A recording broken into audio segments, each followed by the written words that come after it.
Yo, JD here, and as you can see, we are back on F1 22 as always.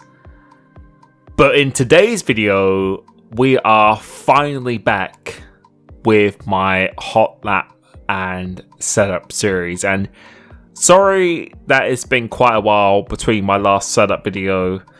The game has gone through a series of patches, and yeah, I just really wanted to give myself time to get used to the game just a little bit more.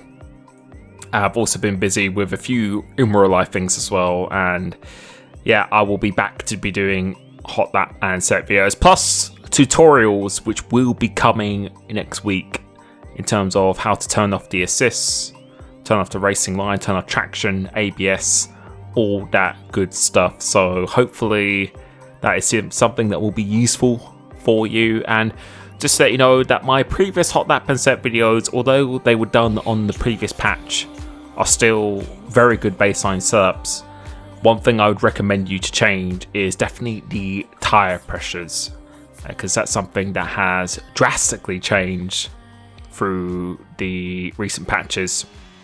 Basically all you need to do is start off with minimum pressures whenever you race online, and just increase the pressures until you're hitting mid-90s in terms of the temperature for each tyre in the race. And once you do that, then just stop increasing the pressure. So yeah, start off on minimum and then just work your way up. But when it comes to time trial, you can definitely get away with running pretty much maximum pressures or much higher pressures, since the tyre temperature doesn't change. But yeah, my previous setups still work very well. I do provide updated ones within my YouTube member Discord, so if you do click that join button and subscribe to that, I do update them on quite a regular basis instead of making 5 to 6 videos for every single track, which would be quite a lot of content and pretty hard to do as well. And that's one of the benefits, along with priority invites to my open lobbies, which I do host on every platform, along with a 30% discount on coaching right now as well. But you can see we have arrived here at Monza, the Temple of Speed, and I actually had a week away from the game when I came back to do this video and just getting up to speed again. But I was actually quite happy with this lap, and as always, I always try and focus these setups to be as race usable as possible. So let's go ahead and break this down. So coming across the start finish line, make sure you're getting a DRS sign, because it's quite easy to miss that.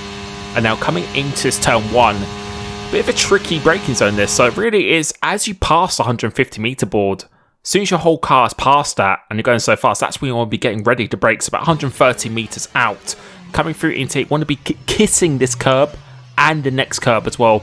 Avoid the curb on the exit, and as it goes straight, that's when you want to be going 100% down on the power. Stay nice and tight here to minimize the distance of the track. That will actually shave off a little bit of that time. Coming into this one, it is just before the 100 meter board on this right hand side, so just before that, that's when you want to start braking.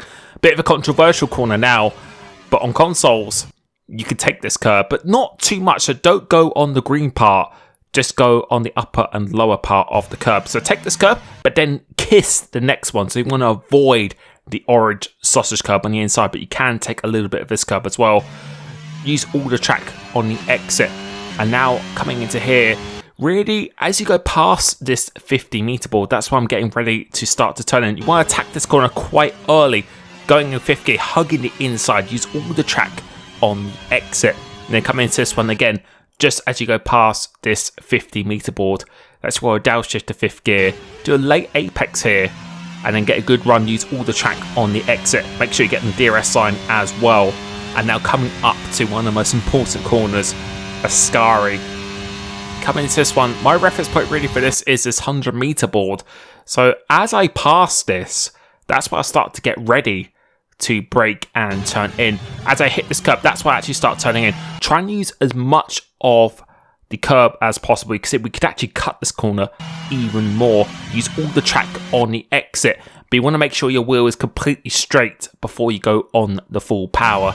So as we're straight, now we go on the full power. You can actually use a lot of this curb as well, something you couldn't do on the previous games, but using this curb to drag you around, use all the track on the exit, almost getting an invalidation. And we could have done that a little bit better. You can see we've actually lost quite a bit of time through this section.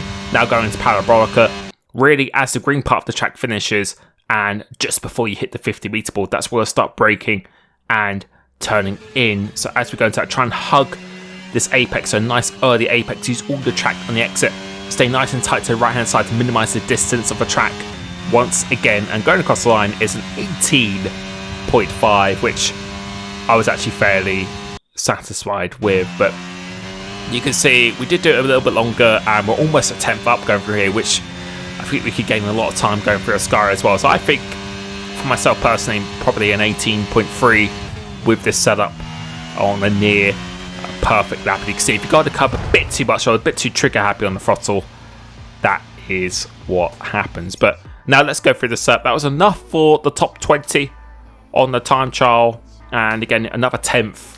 That would have put me almost into the top 3. The guy who's the world record holder, I'm not sure how he's done that. That is an absolutely ridiculous time. But you're running 2.0 wings, which is going to be good for league race. 55.50 for transmission. Right, right, left, left. Quadruple 1 seems to be the new norm on this game, and actually works very well for traction, tyre wear and straight line speed and stability. 11.5 just so you can actually use the curbs as well, and you can see 150 brakes. These tyre pressures here is something online you would probably want to set to minimum and raise them, so keep raising the front and rear tyre pressure online when you start to hit mid 90s. If you go to 97, 98 or 100 degrees, that's when you want to be lowering them. But for time trial, you can actually get away with it. So I hope you have enjoyed the return of this series. I will be releasing a new track every week, if not 2 tracks per week until we finish. And then I will start doing my tutorial videos, which I really hope will help you out. So thank you so much. Thank you for the support on the channel. And I'll be catching you very, very soon. Peace.